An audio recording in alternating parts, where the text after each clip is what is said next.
Hello everybody, this is Mike here. Just going to go ahead and we're going to have a little quick tutorial over a program that Professor Duick has you download. Actually, it's an M file, but when you run it, it's a specific program that is good for working out uh, slope fields and differential equations. So as you can see here, I've opened up my MATLAB and I went to my current folder where your root folder where everything is, and I'm going to take Dfield8. I'm going to double click that and open it up. And as you can see, it pops right up over here. And yeah, it's a big program. It's got a lot of stuff in there, about 4,000, close to 4,600 lines of code, just under 4,600. You do not want to edit this stuff. Don't mess with it. It's if it makes one mistake in there, you are done for. So what I'm going to do is I'm going to scroll this right up like this, just so I have a small chance of even putting my cursor in there. I don't know if anybody's ever done any coding, but you mess one thing up in coding and you'll spend forever trying to figure out what the mistake is.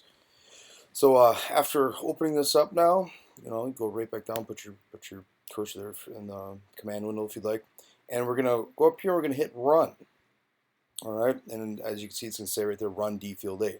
So that's exactly what we're gonna do. We're gonna click that, and boom, gonna open up this nice little window and make that larger for you guys. And let's see here, what is in this window. Okay, perfect. So we got our differential equation. So just as we learned in class, you set up your dy dt or your dx dt over here, and then right here is going to be the actual the actual function that's taking place, or the actual equation that's happening. You can tell right up here you got that little prime, which as you all learned in Calculus 1, y prime is equal to dy dt. It's just difference of notation. I believe the prime thing was, I don't know who came up with the prime notation. I know that Leibniz was the dy dt guy. So what we're going to use though is our equation that we had in class. For an example, it was y prime, or dy dt, is equal to 2 minus y. And it is a function that, when integrated, has an independent variable of t.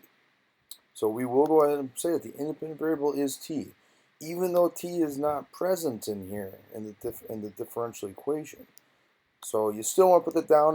It helps label your your x-axis, I suppose. And yeah, that's what we're going to put.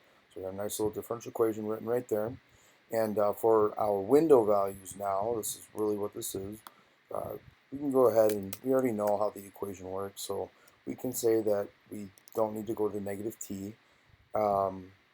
A lot of times too, t represents time in differential equations, and you don't really have negative time, so it just makes sense most often to start with something like a 0. In this specific case, it's going to be something that won't be difficult to understand. And let's go ahead and say, I don't know, our max t goes up to, let's say, 8. It really doesn't matter. In fact, it could go up to infinity. We're going to see shortly here, just as we did in class, it doesn't matter at what time you happen to be. All the slopes are the same. So then, now right here, we're going to choose our different y values. If we look at the differential equation, it's kind of nice to try and think ahead and think about what you're gonna, where the important spots are. Where's this differential equation gonna do weird things? Since we got a rather simple one right here, to me, I look at this and I go, well, if y equals 2, I'm gonna have 0, so I need to, maybe interesting things happen above 2. So let's go and let's say I go to 6. I don't know. And then right here, once again, there's not much going on with this thing, but if y equals 2, you get 0. So maybe interesting things happen also below 2. Below 2. Let's just say negative 2. Let's just, I don't know. I mean, I do know, but you never fully know if you've got other equations that you've got to work out or something. maybe something that has a polynomial in here. You never really know. You got to take that and break it down and figure out all of its roots and where the interesting things happen, right? Anyway, so now you're probably wondering what's this middle section? Well, I'm assuming, as it says right here, parameters and expressions. I'm assuming this is stuff where you can set limits on the equation.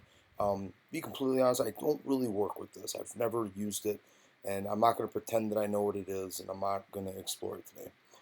The point of this video today is to work with just Dfield8 in the context that will help you as a student for differential equations. So now we've got everything all written out right here. We're going to go ahead and we're going to hit proceed. And voila, look at that. Oh, we got this nice, gorgeous slope field. That is just beautiful. You know, we can go and make it nice and big like that because we're not going to really come back to this anyway. So, yeah, let's expand that out. So just like what you drew out in class, if you were in class on last Thursday, well, it may not be last Thursday when you do this video. Either way, when you were in class, we had to draw out we had to draw a slope field by hand. And you know, it's good. It's good to learn it by hand. But now that we live in the future, it's nice to take trivial things that don't really require, you know, tons of thought and make a computer do them. And that's exactly what this is for. As you can see, it maps out all these nice little dashes, which represent the immediate derivative, I guess, or the slope at that specific point. So based on our equation right here, you know, 2 minus y, if you got a really big number, even though 6 isn't that big, but if the number is going up, you know, you can get a really negative number, it looks like. And same is for, you know, the converse of that. If you go really far negative, you're going to get a really big number. So what's that? What is that going to mean? It means down here your slopes are going to have a greater positive value, and up here your slopes are going to have a greater negative value. Either way, it looks like everything is moving in a general direction that goes towards 2. It's kind of cool. And if you recall, you know, there's no t right here. So what does that really mean if there's no t in the actual derivative or in the differential equation itself? Well, the slope, no matter at what time, you know, look at, I'm right here at t equals 4. It looks like the slope at 5 is the same slope at 6, or excuse me, the slope at y equals 5 is the same all the way through it for all time t. So it never changes. At least the slope doesn't change. The equation does. But yeah, that's, you know, that's real nice. It's a nice pattern to recognize that. Now, you're going to see a little bit of the power here of Dfield8. I'm going to go ahead and you can actually click on this graph and it will draw out a solution for you. So if you look down right here, there's this little cursor position, right? It tells you your coordinates that you're at, and you can get pretty darn accurate. So let's say I want to go ahead and do at time equals 2 and at y equals 4. Well, as you look at those numbers, I got 2.02 and 3.99. You know what? That's good enough for government work. I'll get that done. Look at that. I can click that just with my mouse, and it draws out a solution curve, which you know, does as we had discussed in class. It asymptotically approaches 2. So I can go and I can click everywhere actually, and I can do this. It's really nice. You know, I could have infinite many solutions, which is what exists with this kind of problem. As you can see now, my graph and my everything's looking a little polluted. You know, it's just too much gunk going on. So I'm gonna go up to edit. I'm gonna scroll edit. I'm gonna scroll down. I'm gonna hit erase all solutions, and boom, look at that. All solutions are erased. Once again, I'm gonna go to edit, and I'm gonna hit erase all solutions, just like that right there. Cool. Now, let's say I want to be exact though, you know, because when I'm sitting here floating this, this cursor around, if you look down here, like I said, at the cursor position, it's kind of difficult to get it exact, right? well, you can't actually get it exact. You just go ahead. You're going to go to options. So what did I just do right there?